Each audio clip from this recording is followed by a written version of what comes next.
Hey everyone, welcome to today's Cornerstone Connection. My name is Nate Carter, and in today's connection, Jesus gets a little bit spicy. We're in Matthew chapter 23, and it can all be kind of encapsulated in this verse, verse 12. Jesus says, "Those who exalt themselves will be humbled, and those who humble themselves will be exalted." And we could really close the book right there and take that as our lesson for the day. But Jesus goes into some rather really painful and pointed detail beyond that as he really points out the sin of the Pharisees. And so we skip down to verse 23, and he's going through all these several ways where he's condemning the Pharisees for what they've transformed religion into, how they've taken the good law of God and made it into these minute, unnecessary details that people have to follow. And he says, "What sorrow awaits you, teachers of religious law, and you Pharisees, hypocrites! For you are careful to tithe even the tiniest income from your herb gardens, but you ignore the more important aspects of the law: justice, mercy, and faith. You should tithe, yes, but do not neglect the more important things."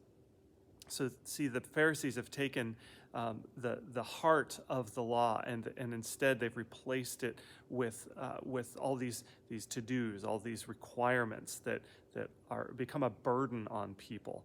And so they tithe, yes, but their heart isn't in it. They're not doing it for the right reasons. Their heart is not for the things of God, which are mercy and justice, and that's what God cares about most, and He's clear about it. In verse 25. "What sorrow awaits you, teachers of religious law, and you Pharisees, hypocrites! For you are so careful to clean the outside of the cup and the dish, but inside you are filthy, full of greed and self-indulgence.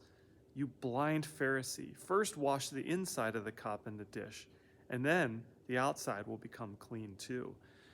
And so Jesus is saying it again in a different way. He's saying it really doesn't matter what's on the outside. What matters to God is what's in the heart, because out of the heart, everything else flows from it. But the Pharisees are only focused on the outward signs, the things that really matter of very little significance.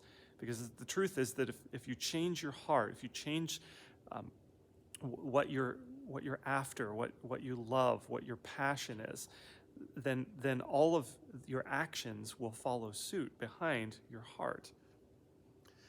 At the very end of this chapter, the tone changes. I imagine Jesus being quite angry. As I said, he was pretty spicy there talking to the Pharisees. And it reminds us that the anger in itself is not a sin. We're just not to sin in our anger. In your anger, do not sin. So Jesus is angry because these Pharisees have twisted what God made as a good thing and twisted it into something that's a burden upon the people. And of course he's angry. And so should we. We should be angry whenever people twist the good word of the Lord.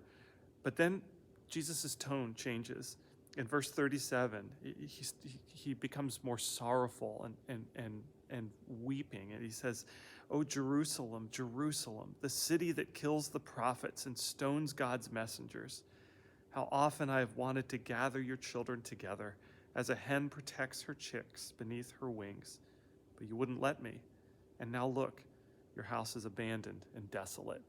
And so he's saying that, as a result of generations of the Pharisees taking and twisting the law of God, now the people of God are lost. And Jesus has a heart for them. He wants to gather them back, but they're so far, and they're so focused on the wrong things. And you hear the heart of God through Jesus, the heart of loving his children and desiring for them to follow after him, and for their hearts to be pure, for their hearts to long after the ways of God. But instead, they're focused on the minutia. And I see in this whole chapter a couple of just human tendencies that Jesus is breaking down for us. At first, we talked about humility. It's in our culture to want to exalt ourselves and to one up over one another. But Jesus says it's about humility.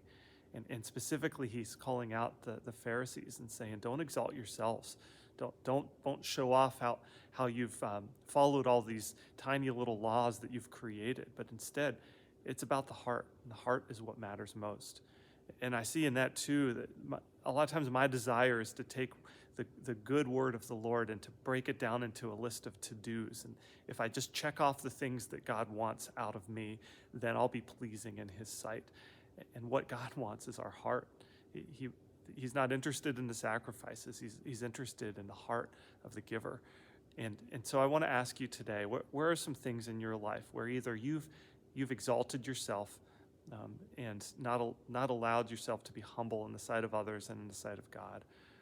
Or where are those places in your life where you've taken the heart of God, the love of God, and instead made it into a list of to-dos, of actions that you have to do for God? And where do we need to just remember the heart of Jesus as he cried out over Jerusalem? He just longs to gather his people back together. He longs to gather us, not because of anything that we've done, but because he loves us. And that his law cannot be just broken down into a list of to-dos, do's and don'ts, but rather he loves us and he saved us, and it's about grace. Bottom line, friends, is it's about the grace and love of Jesus. Remember that today as you go about your day, and we'll see you next time in the Cornerstone Connection.